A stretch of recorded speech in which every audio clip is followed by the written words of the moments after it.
Welcome to the equestrian capital of the world. I'm Frank Licari, and we are here in Wellington, Florida, where high-rises give way to wide-open spaces.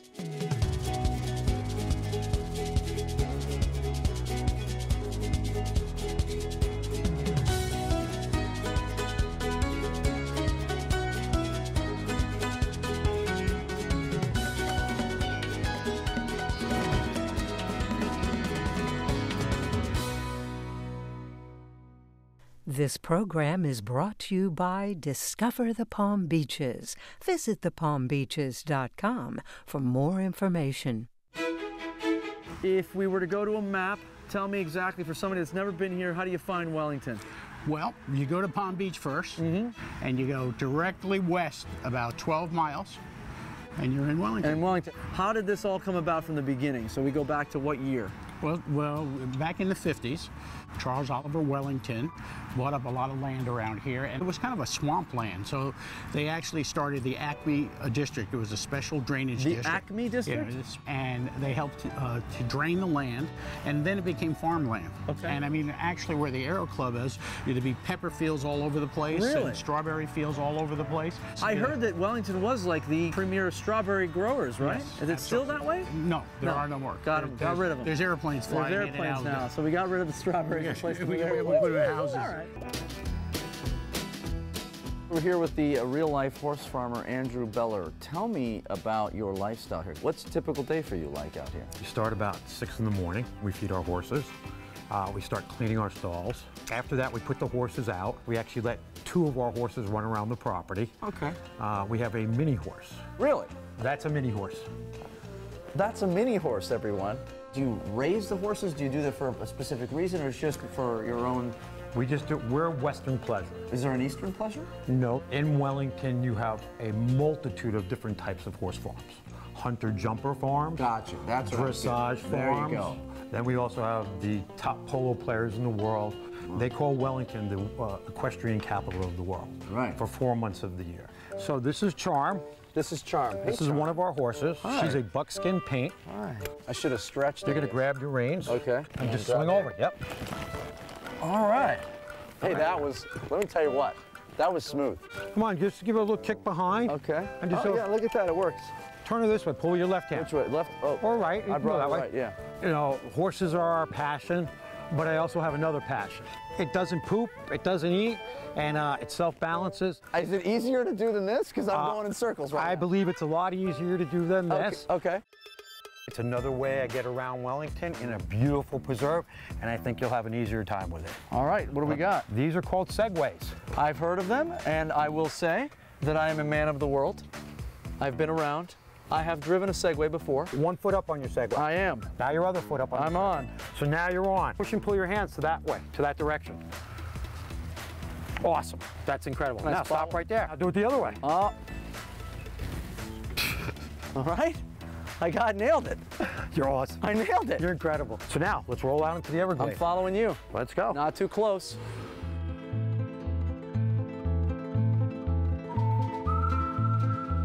We're going to go out into Marjorie Stoneman Douglas Everglades habitat. Right. It's a 365-acre preserve. Marjorie Stoneman Douglas wrote the most famous book about the Everglades called The River of Grass. Just a hidden gem. The animals are starting to slowly disappear. So my whole purpose on doing this is to educate people about how important this is, how important the birds are to us, how important all this grass is to us, just everything about this whole environment. If we change one thing, we'll change something else, and it just keeps giving a domino effect. Look how clear the water is. Yeah. And out there, that bird right there is very rare to see. It's called a limpkin. For snails, oh, you see the fish jump? Yes. It's looking for apple snails at the bottom of the water. These birds are your swamp hens. Look at them. Kind of a pigeon meets a chicken, right? And purple with a red beak. That's an invasive species. That's actually from Europe. This is a glossy ibis. Hopefully we're going to see some gators. I have water. Who's hoping we see the gators? Is that you? Me. Okay, you are. So this is our 70-foot tall tower. Look at that. That's impressive. Is there an elevator? No elevator. Okay. Your legs. All right. This is the Everglades. This is the best it can be. It's amazing. Guys, gator. Got about a 7-8 foot gator there, maybe a little longer. See his tail coming up now? Yeah. You know what I like about this tower? The gators are down there. He'll come right into you from here. Oh yeah, there you go. Okay. Isn't this awesome? Great. Really great. Thank you so much for this.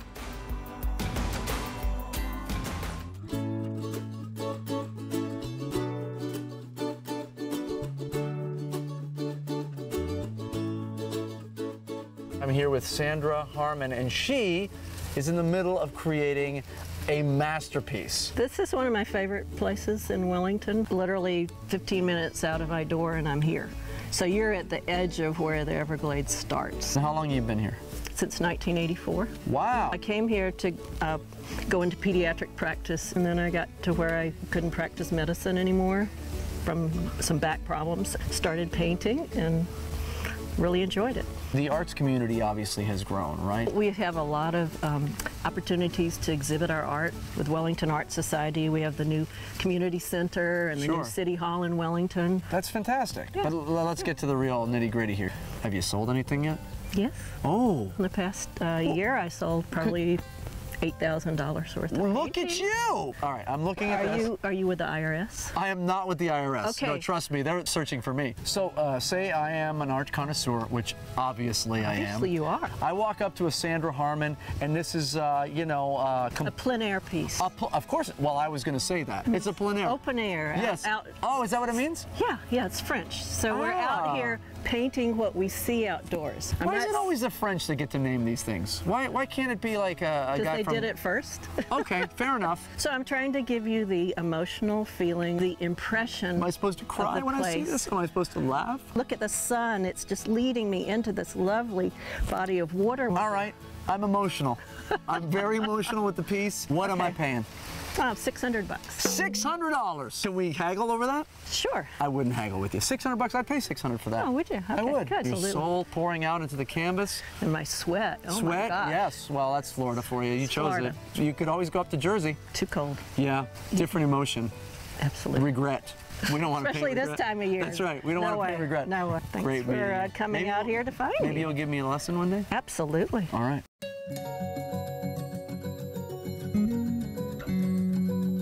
So in a town predominantly known for its equestrian activities, what role does the art community have here?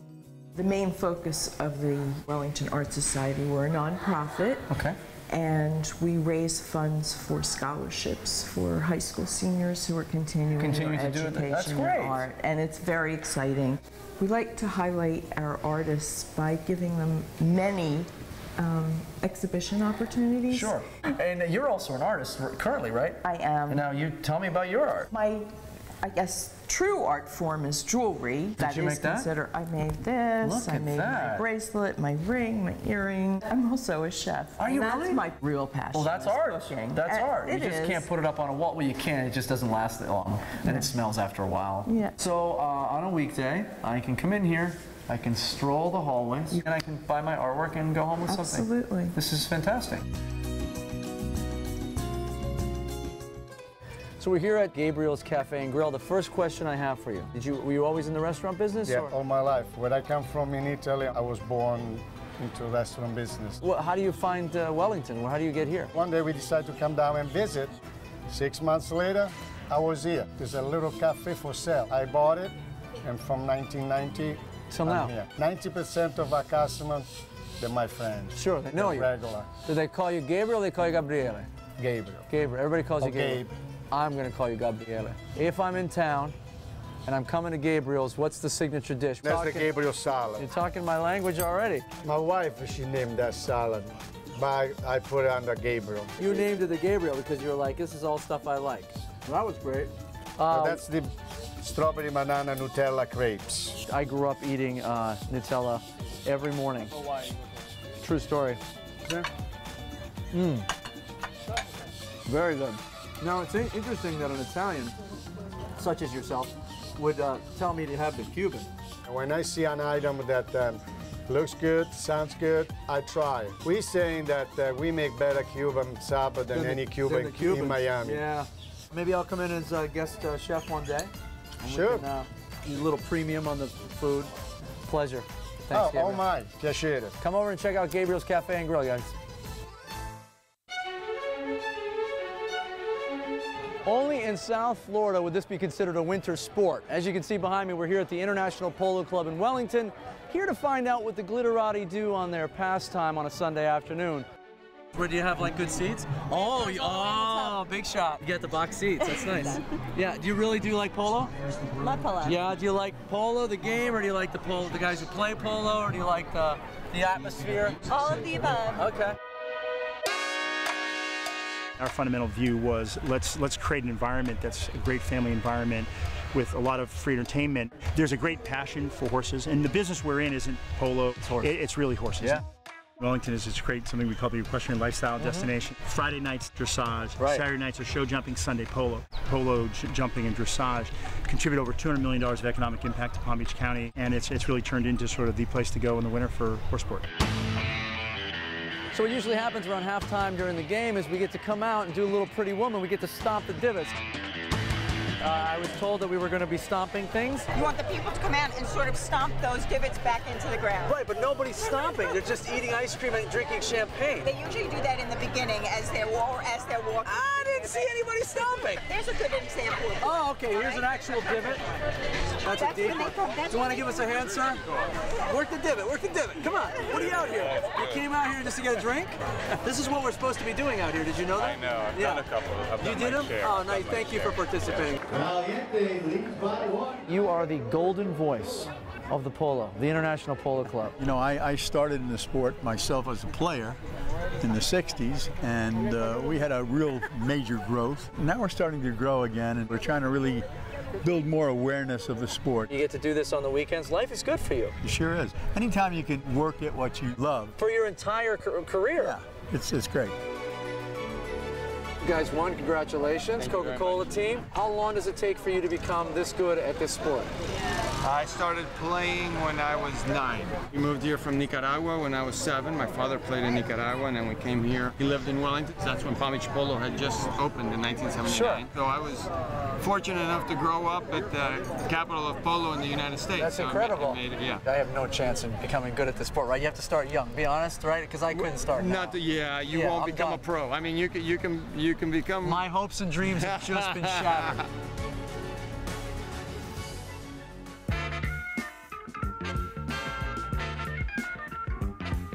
So we're here with the organizers and creators of the Wycliffe Stiff Stickball League here in Wellington. This is Marty, that's Harry. Tell me how this gets started. So what we did is we created a field. And when you say field, it's concrete. Concrete. Yeah. Yep. We have stadium seating, ice water, and we have 17 or 18 players on a team. And we come out here every Tuesday. But let me tell you, with the tools of this little ball and the bats and this field and the help of the Parks and Recreation in Wellington, we have generated excitement, interest, and we've brought people onto this field, whether to play or to sit in the stands, to share old stories, to schmooze, to tell old tales, to meet new people. Let's talk about this game here, the rules. Tell me the rules. What do we got? Is it like baseball? I can't slide on concrete. Well, we created our rules to modify for an age group of 45 to 90. Okay. Right. See, we have a 12-page rule book. Yeah. In fact, of the 12 pages, 11 and a half pages are because of one guy who keeps trying to stretch the rules. So we have to have 11 and a half pages of the 12-page rule book. Yes, he does. Oh, man. Just for him. Are we giving him the name? Are we naming him? Are we calling him out? Oh, yeah, give him the name. Yeah. Marvin Sirota from Brooklyn. Marvin Sirota, 11 and a half pages for you, Marvin? Come on. Okay, so you have to understand, we do not have any umpires. Okay, so it's as when we were honor kids, system.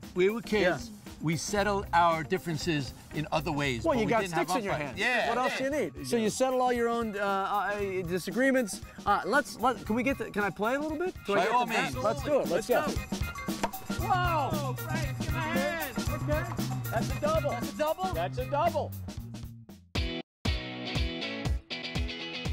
So here with Bruce Delaney, the director of the Wellington Parks and Recreation. Now, you are the one responsible for all the fun that's being had behind us here? Yes, I'm going to take credit Take credit for everything that you can, my friend. What's Parks and Rec for you? Parks and Recreation is a wide range of activities that we have here in Wellington. We have our amphitheater here, we have Scott's Place, we have a community center, we have an aquatic center, We have a 93-acre athletics facility. We have a girls' softball facility. We have a dog park. Wow. We have pretty much anything that you might be interested in here in the village of Wellington. So you're kind of like Mr. Fun then, right? You're the guy that's like, if I want to have fun in Wellington, I got to come and see Bruce, and like... That's exactly That's right. So we're here with Del and Barbara Williamson. We are in a park that I have now talked to numerous people, and they say that this is sort of the center of their world on a weekly basis. We hope so. So tell me a little bit about how this came about for you. I saw a TV program in Atlanta about a mother who had a pretty good-sized special needs son in a wheelchair, and she was trying to get the town council to put up a boundaryless park. We decided to see if we could do something like that. So the park is called Scott's Place. Where does that come from? Well, many years ago, we had twin boys, and one of them only lived about 7 days, and the other one lived 6 years. Wow. And his name was Scott. When we got together with Liz Benequisto and some of the town fathers, they asked us what we would like to call the park, and we said, Scott's Place. Well, that's an amazing, I mean, having that experience in your life, obviously, and turning that into something that you're giving back to the community, that's a really amazing thing. We're hoping that this helps. Passing it forward. Community. You bet. That's fantastic. Here at the Florida Rowing Center with Gordon Hamilton, you're the head coach here, right? Yes. It's really the only rowing center that is operating in the winter. We run 3- and 4-day sessions. The international racing distance is 2,000 meters. This lake is almost exactly 2,000 meters. Oh, wow. You know, it's beautiful. The surroundings, you know, there's every kind of bird you want to see. Yeah. there. Now, they don't call it rowing. They call it... Well, this is sculling. Sculling is when each individual has 2 oars. The technique seems very, like... Oh, yeah. Every movement. It's like a golf swing. It's more than that. It's a golf swing on water. Ah. This looks easy, but it's kind of a pat your head, rub your tummy kind of a thing. So there's a reason for every movement that you make, and every movement you make has an impact on how the boat moves. It's very, very refined. But we have levels from absolute people who've never been in the water before. There you go. That's where I want to be, down there. Up to the first-class racing I'm a shells. city boy. I don't do a lot of, I don't do a lot of water. It's not. It's not. I know you're going to enjoy it. Oh, of course I will. Thank you. I've never rowed, so this should be interesting. I'm in the boat and I haven't tipped over. Okay, now send them away. Put your knees flat down. Let's make that oar square. Wait. Lay them flat on the water and take your stroke. Gentle. Keep breathing. All right, that's it. Now we're cooking.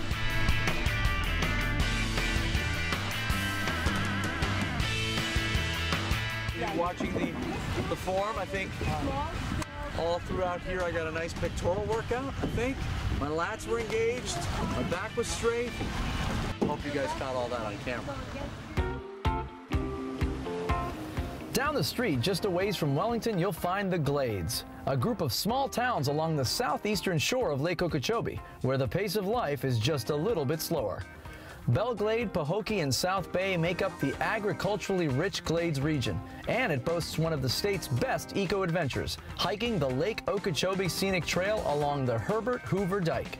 You can hike it, bike it, or even rollerblade along the 100-mile trail while taking in some of the most serene and beautiful views of Lake Okeechobee. You can camp or get out on the lake for fishing, water skiing, and more at Belle Glade's Torrey Island Campground and Marina. Be sure to check out the swing bridge at Torrey Island. It's the oldest swing drawbridge in Florida, and it has to be hand-cranked. In Pahokee, you can pull your RV right up to Lake Okeechobee at the Pahokee Marina and Campground and enjoy stunning, unobstructed sunsets. And if you're in need of a spot of culture, check out the latest dance, music, and theatrical performances at the Dolly Hand Cultural Arts Center on the Palm Beach State College Glades campus.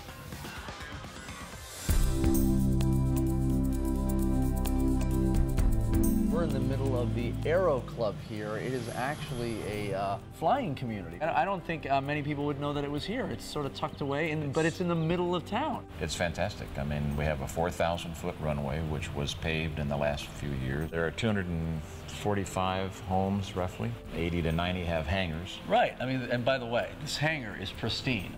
Are you the rebel, or was the plane the rebel? Yes. Both? I was told this has some guns on it. Is Yes, that right? they're in the wings. It took us 3 years to restore it. I do about maybe 6 air shows a year. It's a great lifestyle.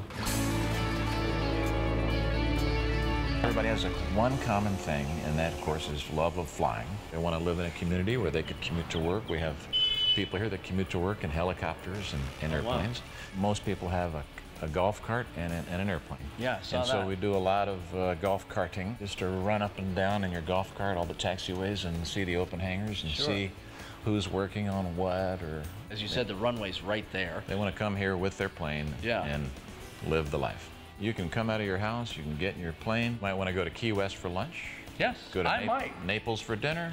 Sure. You know, it's such a unique thing that most people don't really know about. In the middle of town. Yeah. There's a runway. Yeah.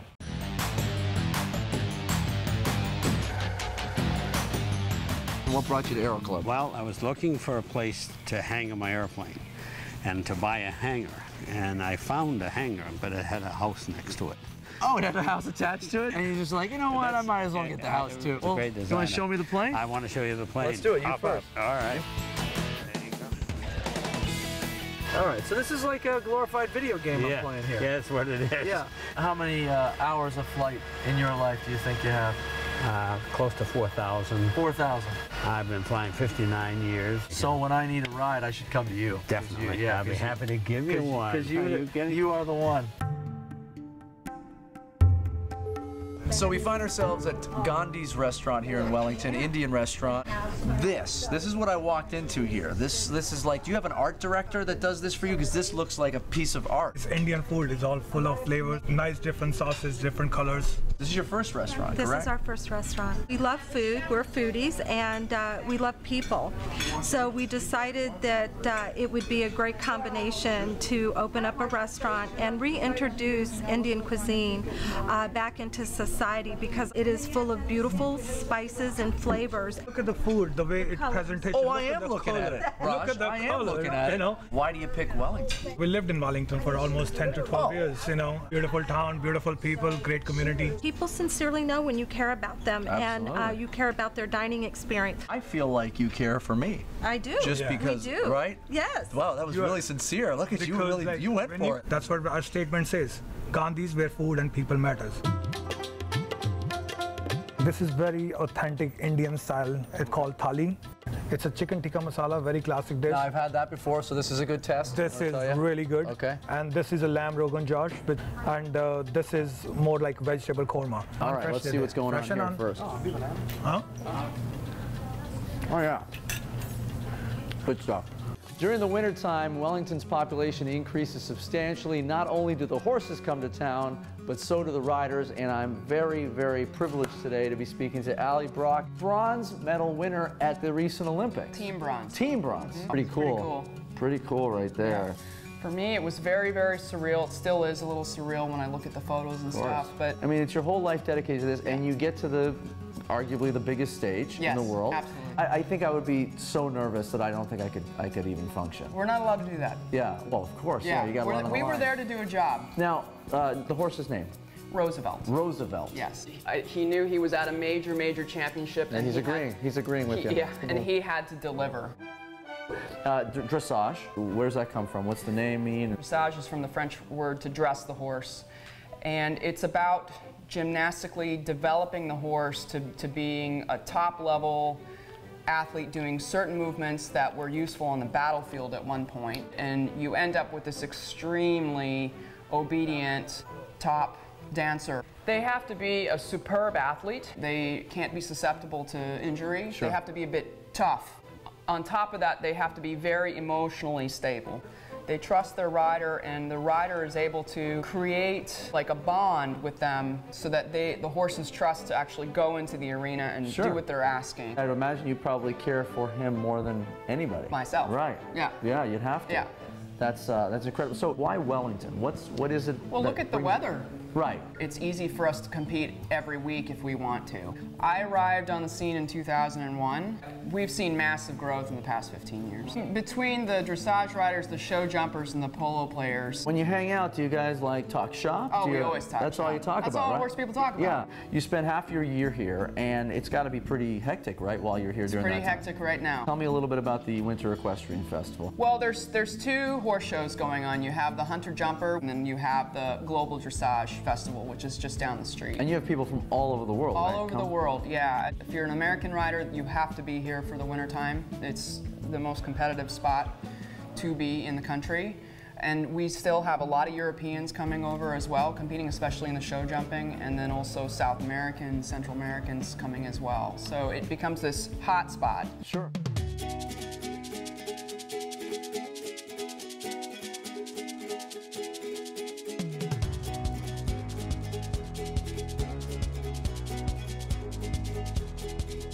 Here with Ann Gerwig, the mayor of Wellington. I'm going to give her 30 seconds to tell us what's so great about Wellington. Are you ready? I'm ready. Here we go, and go. Great. We're so proud to show off the Winter Equestrian Festival, and for 3 months of the year, we are the Winter Equestrian capital of the world with the best of sport horses, show jumping, dressage, and polo. But all year round, we have great neighborhoods. We're kind of known for our gated communities, but not everyone lives in one. Almost half of our residents don't, including me. And it's the best people that you could ever be around. We love each other, we take care of each other, and it's a fantastic place to live. This program is brought to you by Discover the Palm Beaches. Visit thepalmbeaches.com for more information.